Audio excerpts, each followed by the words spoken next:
नमस्कार. हवामान अंदाज आणि बातम्या या आपल्या यूट्यूब चॅनलमध्ये मी किरण वाघमोडे तुम्हा सर्वांचं स्वागत करतो. आज 23 ऑगस्ट सायंकाळचे 6:30 वाजत आलेत. पाहूयात आज रात्री आणि उद्या राज्यातील हवामान कसे राहील, तसेच येणाऱ्या दिवसामध्ये नवीन कमदाबाद क्षेत्र बनते, त्याचा राज्यावरती कुठे काय प्रभाव राहील संबंधित सविस्तर अंदाज पाहणार आहोत. पण त्यापूर्वी तुम्ही चॅनलवरती नवीन असाल आणि दररोज हवामानाचे अंदाज पाहिजे असतील तर चॅनलला सबस्क्राईब करून घ्या.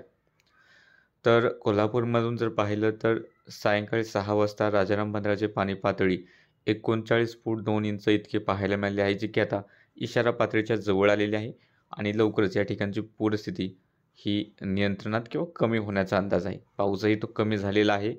जर आपण पाहिलं काल सकाळी 8:30 ते आज सकाळी 8:30 दरम्यान कोल्हापूर घाट आणि आसपास हलक्या मध्यमच सरी राहिल्या. नाशिक घाट, पुणे घाट, सातारा घाट हलका मध्यमच पाऊस होता.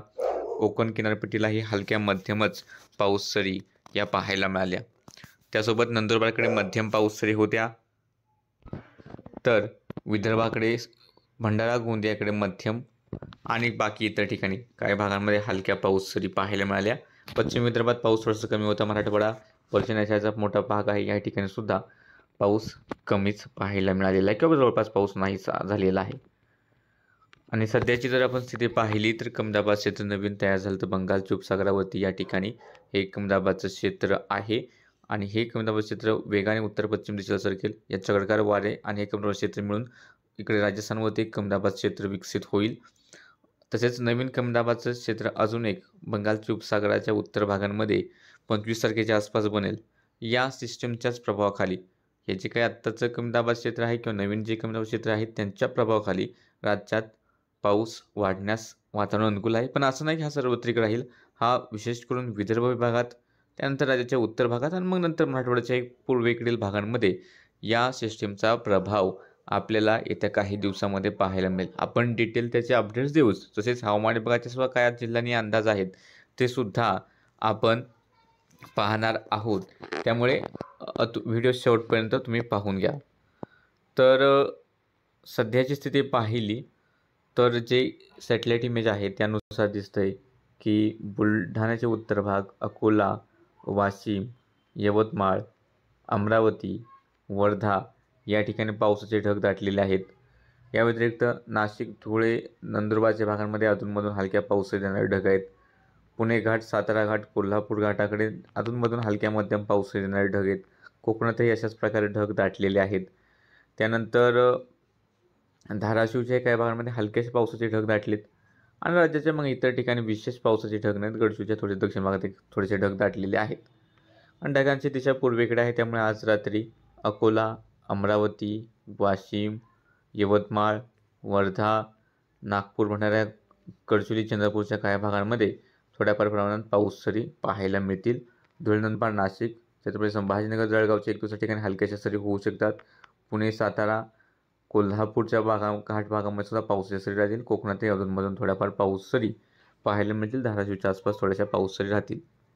त्यातील त्यात जर आपण तालुक्याने हाय पाहिलं तर वाशिममधील बऱ्यापैकी त्या सर्वच तालुक्यांमध्ये पाऊस सरी बरसण्याचा अंदाज आहे. अकोल्यात जर पाहिलं तर अकोल्याच्या उत्तरेकडील भागांमध्ये अकोटच्या आसपासच्या भागांमध्ये पाऊस सरी बरसतील. इकडे अमरावतीच्या दर्यापूरच्या भागांमध्ये, चिखलदऱ्याच्या भागामध्ये पाऊस सरी बरसण्याचा अंदाज हा रात्रीसाठी आहे. त्यानंतर वर्धा, हिंगणघाट, समुद्रपूर या ठिकाणी पाऊस सरी बरसण्याचा अंदाज आहे. यवतमाळमध्ये जर पाहिलं तर यवतमाळच्या आसपास, यवतमाळ शहराच्या पूर्वेकडील भागांमध्ये पावसाच्या सरी राहण्याचा अंदाज हा आज रात्रीसाठी दिसत आहे. आणि इकडे नंदुरबारच्याही बऱ्यापैकी भागांमध्ये हलक्या मध्यम सरी या रात्रीसाठी पाहायला मिळण्याची शक्यता दिसते. यानंतर उद्याचा जर अंदाज पाहिला तर उद्यासुद्धा नंदुरबार, नाशिक घाट, पुणे घाट, सातारा घाट, सांगली, कोल्हापूर घाट आणि कोकणातील काही भाग असतील मध्यम तर थोड्या वेळासाठी एखाद्या ठिकाणी जोरदार पाऊस सरी पाहायला मिळण्याची शक्यता आहे. त्यासोबतच जर आपण पाहिलं तर अकोला, वाशिम, यवतमाळ, चंद्रपूर, गडचिरोली, नागपूर, भंडारा, गोंदिया आणि वर्धा याही जिल्ह्यांमध्ये विखुरलेल्या स्वरूपात मध्यम तर काही ठिकाणी थोड्याशा जोरदार सरी पाहायला मिळण्याची शक्यता ही दिसते. त्यानंतर नाशिक, धुळे, नंदुरबारचे पश्चिम भाग, पुणे, सातारा, अहिल्यानगरचे पश्चिम भाग, कोल्हापूरच्या पश्चिम भागात अधूनमधून थोड्याशा मान्सून सरी या पाहायला मिळतील, मात्र मुसळधार पावसाचा अंदाज नाही. राहिलेले राज्याचे अंतर्गत भाग आहेत जळगाव, छत्रपती संभाजीनगर, अहिल्यानगर, पुणे, सातारा, सांगलीचे पूर्व भाग, सोलापूर, धाराशिव, लातूर, नांदेड, परभणी, हिंगोली, बुलढाणा, छत्रपती संभाजीनगर, जालना या ठिकाणी विशेष मोठ्या पावसाचा अंदाज नाही. काही ठिकाणी थोड्याफार सरी होऊ शकतात, मात्र मोठ्या पावसाची शक्यता किंवा सार्वत्रिक पावसाची शक्यता या भागामध्ये दिसत नाही. आता सांगितलं की येत्या दिवसांमध्ये राज्याच्या उत्तर भागात, विदर्भ, त्यानंतर मराठवाड्याच्या काही भागांमध्ये सुद्धा पाऊस होण्याचा अंदाज आहे. आपण आता पाहूयात की हवामान विभागाचे पुढील 4 दिवसाचे इशारे काय आहेत. तर 24 तारखेला रायगड आणि पुणे घाट या ठिकाणी मुसळधार पाऊस होण्याचा येलो अलर्ट हवामान विभागाने दिला आहे. त्यासोबत पुणे पूर्व, सातारा पूर्व, सातारा घाट, कोल्हापूर पूर्व, कोल्हापूर घाट, नांदेड, हिंगोली आणि परभणी या जिल्ह्यांमध्ये 24 ऑगस्ट रोजी हवामान विभागाने मेघगर्जनेसह पाऊस होण्याचा येलो अलर्ट दिलेला आहे. तर जळगाव, छत्रपती संभाजीनगर, जालना, बीड या ठिकाणी हलका मध्यम पाऊस किंवा हलकी गर्जना होण्याची शक्यता वर्तवलेली आहे. तर राज्याच्या उर्वरित जिल्ह्यांमध्ये हवामान विभागाने हलका किंवा हलका मध्यम पाऊस होण्याची शक्यता वर्तवली 24 तारखेसाठी. मात्र कुठेही धोक्याचा इशारा नाही, कुठेही बाकी इतर ठिकाणी मुसळधार पावसाचा इशारा नाही. त्यानंतर 25 तारखेला हवामान विभागाच्या अपडेट्सनुसार पाऊस वाढण्याचा अंदाज आहे.